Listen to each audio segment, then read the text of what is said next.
وہاں تھا انگلینڈ، ایک سکھ نوجوان ہے، وہ کہنے لگا جی میں نے شراب پی ہوئی تھی، فلم دیکھ رہا تھا نیٹ پر، تو جب فلم ختم ہوئی تو تمہاری فوٹو آ گئی، تو مجھے خیال ہے یہ کوئی دہشت گرد ہے، مجھے اس کی تقریر سننی چاہیے، تو میں نے بٹن دبا دیا، تو اگر تمہاری تقریر شروع ہوئی تو میں سن کے میں رونے لگا، میں نے ایک اور سنی، ایک اور سنی، ایک اور سنی، 4 بیان کٹھے سنے، 8 گھنٹے سنتا رہا، تو میرے دل میں ایسی بات ٹھکی، میں نے کہا میں نے کلمہ پڑھنا ہے اور اسی آدمی کے ہاتھ پڑھنا ہے، پھر اللہ نے میرے ہاتھ اس کو اسلام کی دولت نصیب ہوئی، اس نے اپنا نام عمر رکھا، اب بھی وہیں ہوتا ہے۔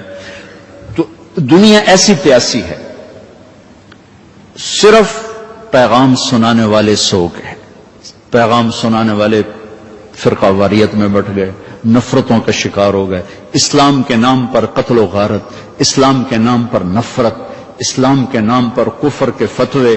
اتنا تو یہاں نمک سستا نہیں جتنا کفر کا فتویٰ سستا ہے، جتھے مرضی ٹھوک دو، جتھے مرضی پھانا ٹھوک دو۔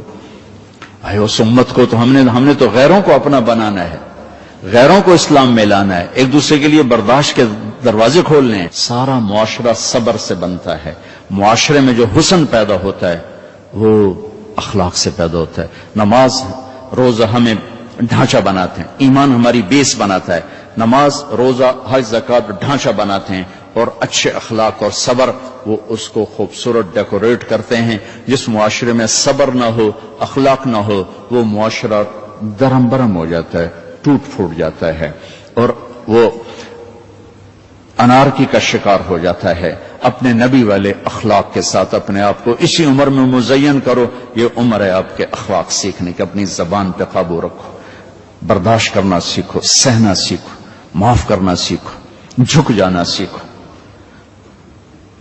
اپنی زندگی کو اگر اوپر لے جانا چاہتے ہو تو نیچے ہونا سیکھ لو، جھکنا سیکھ لو۔ سبحان الذی اسری بعبدہ، یہاں عبد اللہ نے جب بلندیوں کا ذکر کیا تو عبد کا لفظ استعمال کیا کہ پاک وہ ذات جو اپنے بندے کو لے کر اوپر چڑھا۔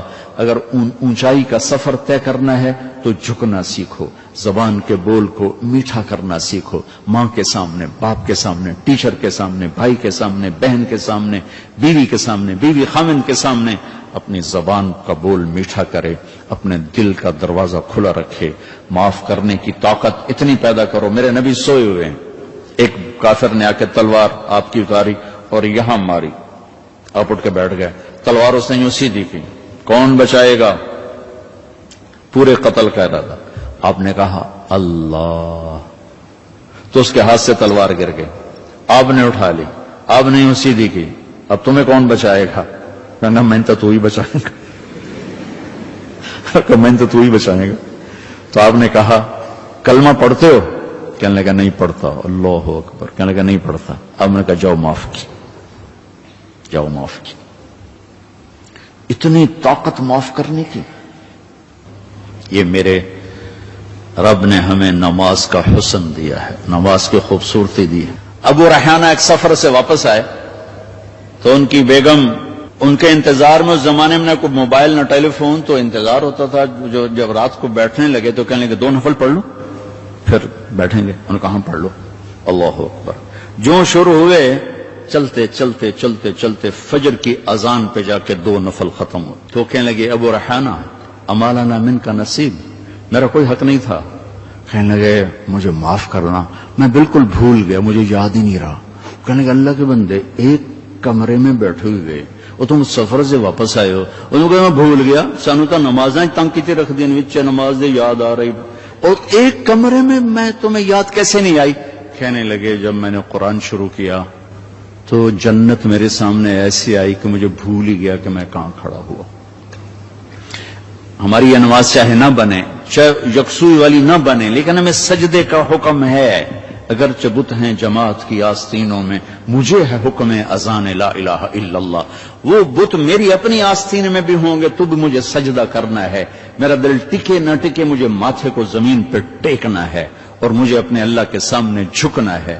تو موسیٰ علیہ السلام نے کہا 2 نمازیں نہیں پڑھ سکے، 5 کیسے پڑھیں گے؟ کہ بس جس کا نصیب ہے وہ پڑھے گا، میں واپس نہیں جاؤں گا، میں لے کے جاؤں گا۔ جب آپ چلے نیچے تو پیچھے سے اللہ کی آواز ہے، میرے محبوب ہماری تو پھر 50 ہی ہیں، آپ کی امت 5 پڑھے گی، 50 لکھوں گا۔ آپ کی امت 5 پڑھے گی 50 لکھوں گا.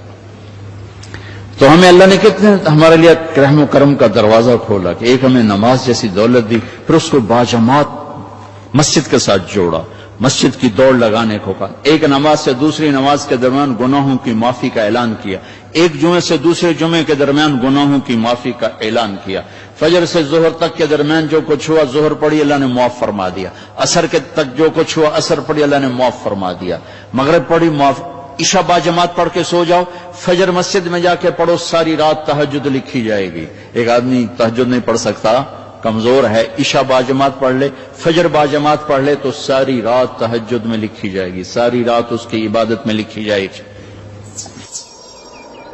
هبي أنصار الهدى